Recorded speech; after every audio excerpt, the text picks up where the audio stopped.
solo sangue tambala kete papa koloba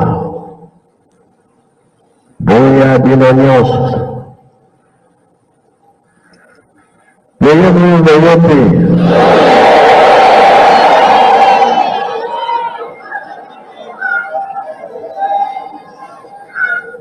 tolobi boye biso banso tolandi maloba ya tata molimo centre na matali boponami oyo ekosalema en décembre 2023 omboka ya biso ya RDC nde na ntina wana ete mokanda oyo etindamaki epai ya tata molimo centre na mokonzi oyo azali kokamba mai oyo etalaka mai mpona kopona oyo to oyo mpona bokonzi ya mboka oyo pe na niveau nyonso nde atindeli papa mokanda oyo po tokoka kotanga yango bandimi banso bayoka.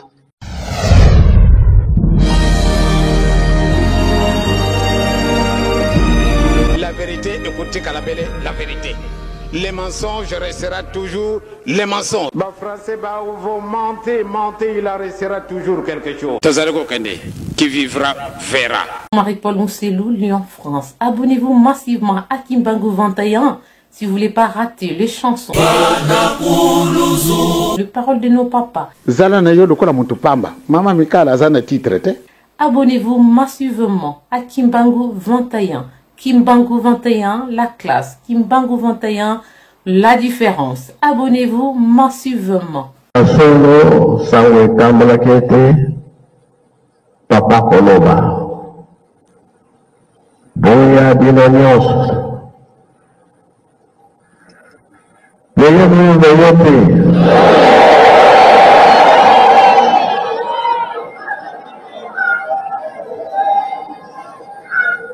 tolobi boye mpepo ya liboso ya biso bakomaniste nini tosaleta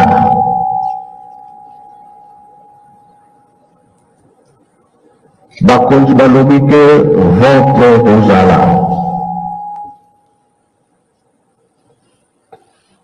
tuwelelaka nano kozwa bakarte nsima nde tosali vote bongo nde bongo te bobosana likambo wana te leta soki alobi likambo tosalela yango na mibeko ezali bongo na ntango ya nkolo Yesu balobaki likambo oyo leta alobaki nkolo Yesu alobi oyo leta bapesana nane Kaisar yanzango bapesa tanane ya Kaisar bopesa Kaisar ya Nzambe bopesa na Nzambe tango ekoki vote ezali tosala likambo wana Nzambe nde ye moto abongisaka makambo nyonso yango wana tolobaki ete biso tobosana te toya toyokoye te tovote soki tovote te Nzambe ye bongo akoyeba oyo avote oyo avote te bongo bongo te yango tolobi papa modudu boya nzela mibale toyoka ndenge programme ekozala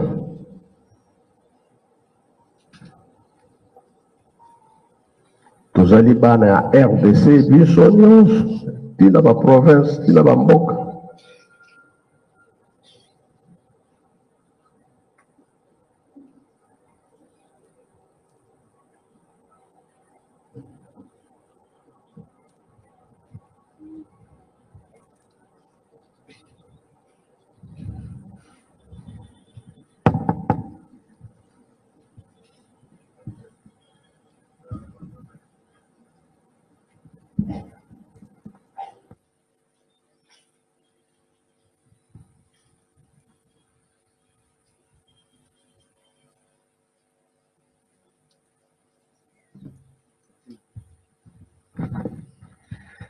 Okombo na Nzambe tata, mwana pe tata molimo centre. Biso banso tolandi maloba ya tata molimo centre. Na matali boponami oye kosalema en décembre 2023. Omboka ya biso ya RDC. Ndela tina wanete mukanda oyo etindamaki epa ya tata molimo centre. Na mukonzo azali kokamba mai oyo aitalaka mai mpona kopona oyo to oyo pona bokonzi ya mboka oyo pe na niveau nyonso nde atindeli papa mukanda oyo po toko kotanga yango bandimi banso bayoka pe ekepe esikaka ni mangomba mosusu bazali na mangomba na pe mukanda ngo esili kokende mukanda ngo elobi boye République démocratique du Congo. Commission électorale nationale indépendante CENI. Message de la Commission électorale nationale indépendante. Lancement officiel de la révision du fichier électoral. C'est samedi 24 décembre 2022, la veille de la fête de la Nativité, la Commission électorale nationale indépendante CENI lance officiellement les opérations d'identification et d'enrôlement des électeurs, autrement dit, de la révision du fichier électoral, LFE. C'est une phase cruciale du processus électoral car elle conduira à l'établissement d'un fichier électoral qui soit le plus inclusif et exhaustif que possible. C'est ce fichier qui constituera la base non seulement de l'allocation des sièges de la représentation parlementaire nationale et provinciale dans les différentes circonscriptions électorales, mais également de toutes les autres opérations liées à l'organisation matérielle des scrutins proprement dit. La révision du fichier électoral a requis l'usage de technologies très avancées à la matière dans le but de corriger les erreurs du passé et d'améliorer le processus actuel. En plus de données alphanumériques plutôt, liées à l'identité des requérants, il y aura la saisie des données biométriques, notamment les empreintes digitales, ainsi que la photo numérique aussi bien du visage que de l'iris des lecteurs potentiels. Il est donc nécessaire et impérieux que toutes nos populations en âge de voter et répondant aux autres critères d'éligibilité puissent se mobiliser pour une participation massive et effective à l'identification et à l'enrôlement des électeurs. Cela est autant plus utile car la carte d'électeur va permettre et contribuer dans le cadre des opérations du recensement général de l'identification de la population à l'établissement d'une carte nationale d'identité par l'Office national d'identification de la population, ONIP. L'opération d'identification et d'enrôlement des électeurs va se dérouler pendant 30 jours dans chacune des 3 aires opérationnelles. Pour la première aire opérationnelle AO1, l'opération va se dérouler du 24 décembre 2022 au 23 janvier 2023 dans les 10 provinces suivantes: Congo central, Kinshasa, Kwango, Kwilu, Mai-Ndombe, Équateur, Mongala, Nord-Ubangi, Sud-Ubangi et Tchouapa. Pour la deuxième aire opérationnelle AO2, l'opération s'étale du 25 janvier 2023 au 23 février 2023. Sont concernées les 9 provinces suivantes: Kasai, Kasai central, Kasai oriental, Lomami, Sankuru, Olomami, Okatanga, Lualaba et Tanganyika. Pour la troisième aire opérationnelle AO3, l'opération débute le 16 février 2023 pour se clôturer le 17 mars 2023 dans les 7 provinces suivantes: Bazuele, Otuele, Ituri, Chopo, Nord Kivu, Sud Kivu et Maniema.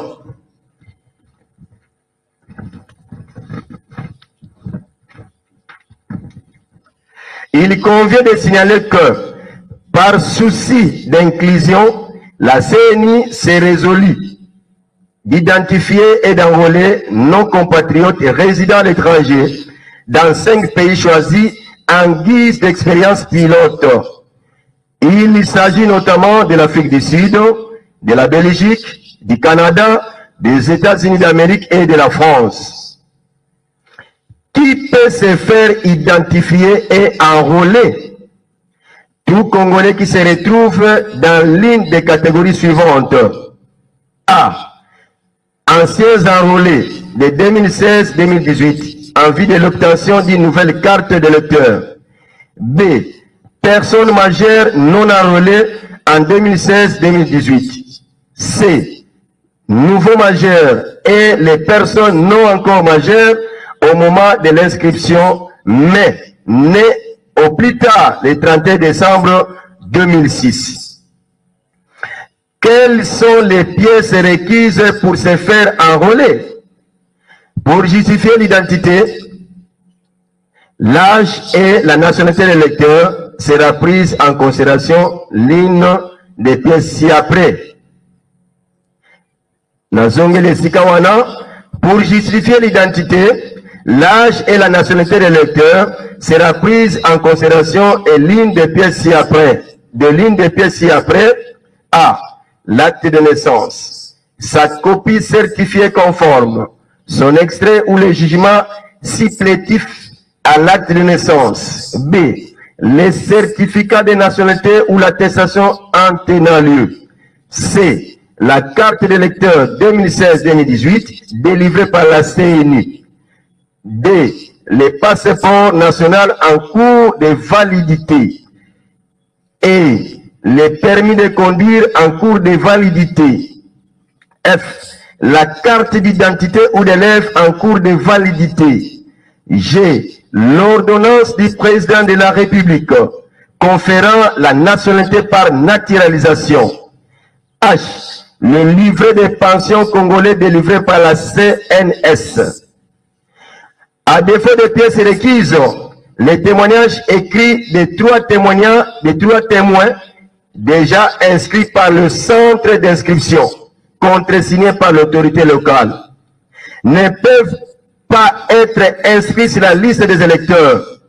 Ne peuvent pas être inscrits sur la liste des électeurs les mineurs d'âge qui n'auront pas 18 ans à la date du dernier scrutin du cycle électoral. Les personnes frappées d'une incapacité mentale totale médicalement prouvée. Les personnes privées par décision judiciaire irrévocable de leurs droits civils et politiques. Les personnes déchues de la nationalité congolaise. Les militaires et policiers actifs. La CENI lance ainsi un appel pressant et patriotique à toutes les filles et à tous les fils de notre pays, répondant aux exigences légales, civiles et politiques appropriées, de se mobiliser et de s'enrôler massivement selon les chronogrammes établis.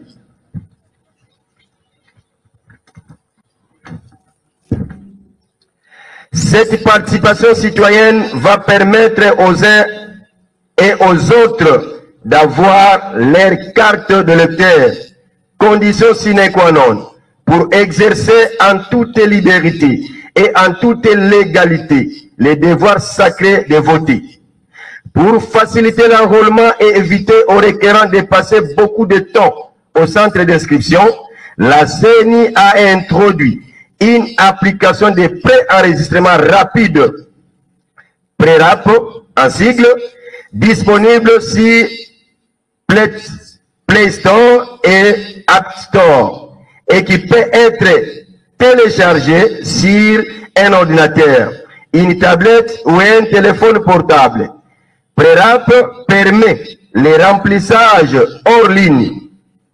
Demi-parenthèse, pas besoin de connexion Internet. On ferme la parenthèse. des données biographiques appropriées. Il convient de préciser que la présence physique du requérant ou de la requérante sera requise au centre d'inscription, que la fiche d'identification devra être obligatoirement remplie et qu'une pièce d'identité légale valide ou les témoignages de 3 témoins devraient être présentés. La CENI profite d'alerter les uns et les autres qu'à l'issue de cet exercice de révision du fichier électoral dans toutes les aires opérationnelles, les cartes d'électeurs ici du processus 2016-2018 ne seront plus acceptées comme pièces d'identité. Elles seront intégralement remplacées par les nouvelles cartes d'électeurs. Voilà, signé de Monsieur Denis Kadima, président de la CENI.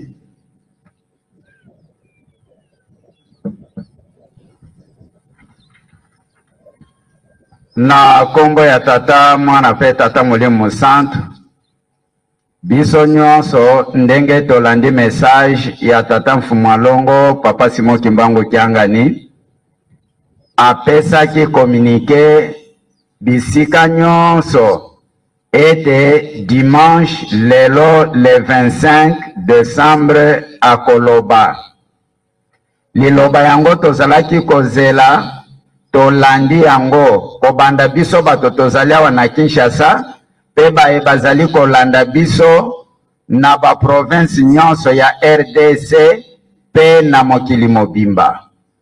Ntina ya likambo ezali pona kozala en ordre kobanda na kimondimi na yo vis-à-vis na Lingomba pe vis-à-vis na l'État. Papa a rappelé biso mobeko tozali na mokanda awa oyo etambwisaka Lingomba na biso principe et méthode. Baye bazali na yango bokotala na bandako na page 8 et salama banda 1961 papa signaki yango na 1962 mobeko ya liboso parmi les 12 préceptes elobi boye landila nsiku myomyo mya Mose oyo di commandement vena mpe ye minsiku mina mitumanga di bundu dia Yesu Kristo kwa ntumwandi tata Simon Kimbangu nsiku myomyo emivo ya liboso zitisa luyalu lwansi kadi kavena luyalu lwankakako luna lwalembi tuka kwa nzambi. Romains chapitre 13 verset 1 à 3. Wana premier précepte kimbangiste oyo biso nyonso toyebi soki tozongi mwa mukesi makaka na principe et méthode page 4 dernier paragraphe elobi boye dibundu ulandanga luyalu.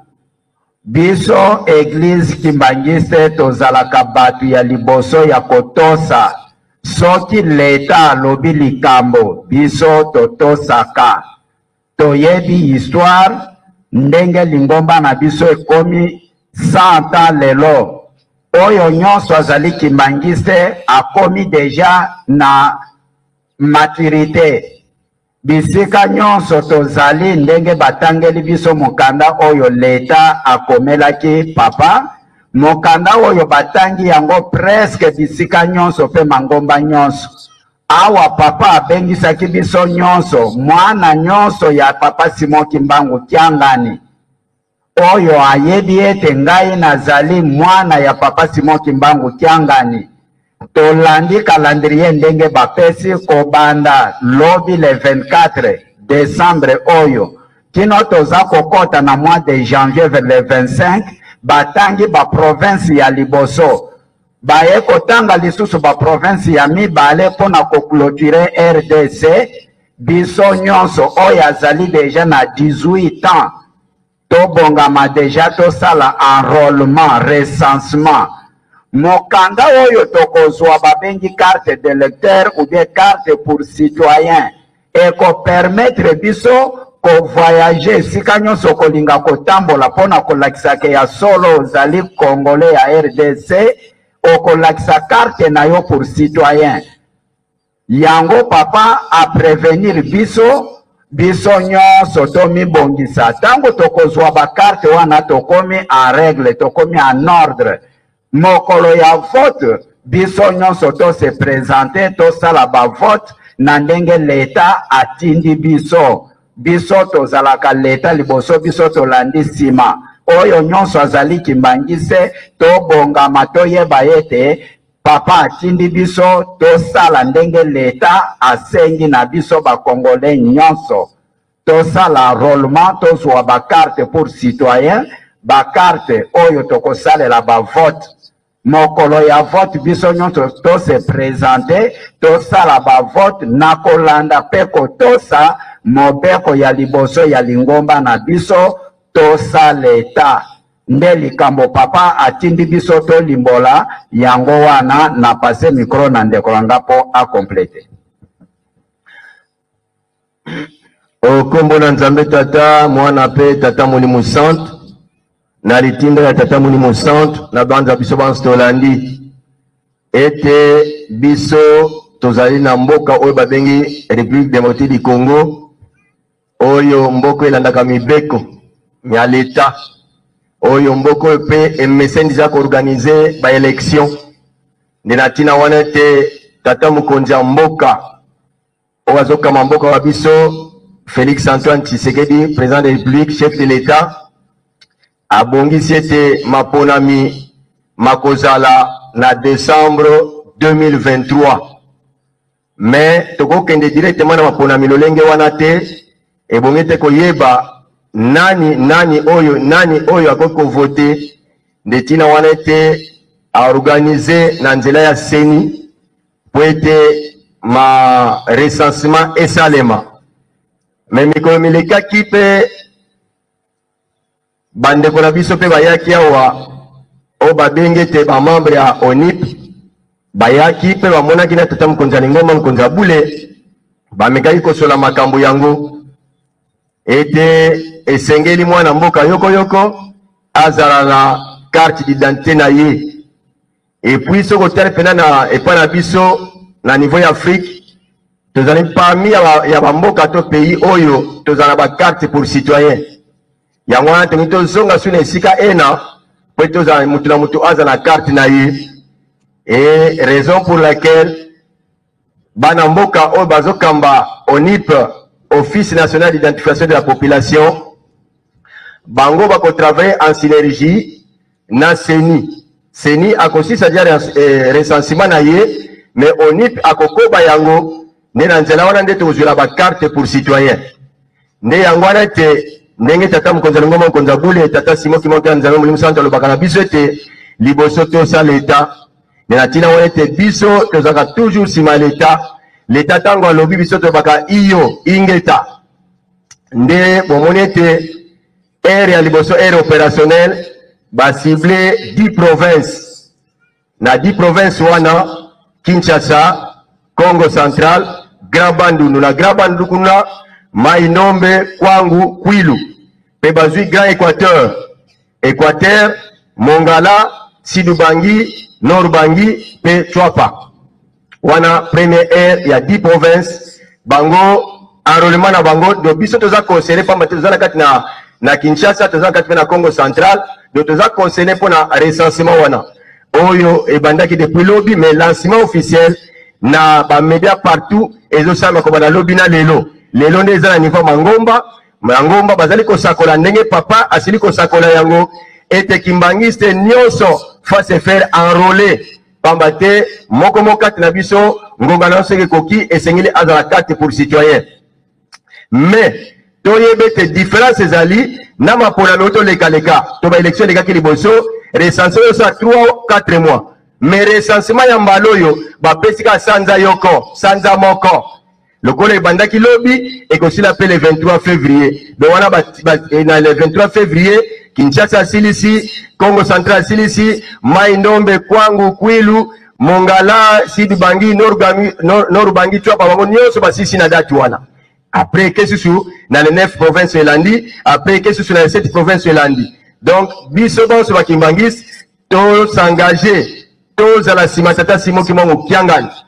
Ye mokili mo mabaye biye, nzambe moli mo centre, yesu kalobi likambu, yangonde mokili kotosaka. Yangwana bisoban sur Kimbangis. Tous à la pétolio kamela, oyo tata moli mo centre sili kolobana biso, ete moko mokati na biso, akende ko se faire enrôler. Peut-être autant voulu, nous avons la carte pour citoyen.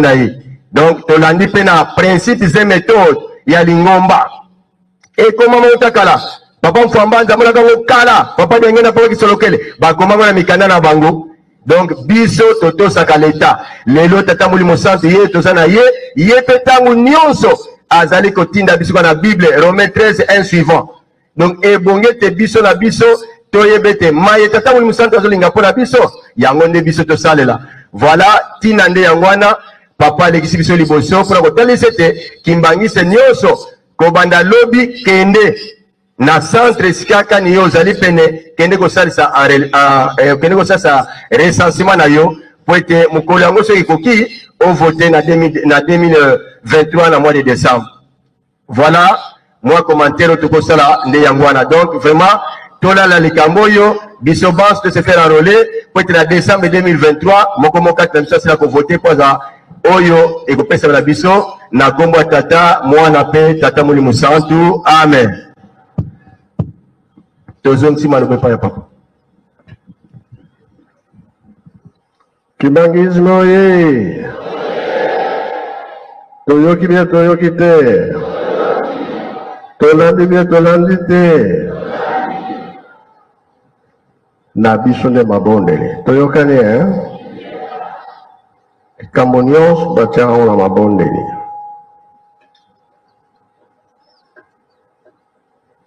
soki totali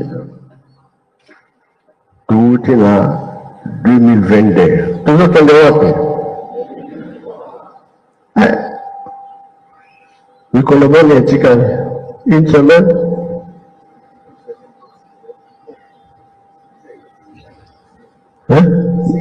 si jours etikali bon biso tosengi mabondeli 105 ans likambo yango toza kolobela yango mingi biso bato tosambelaka toyebi ntina Adam Eve bakwei na masumo.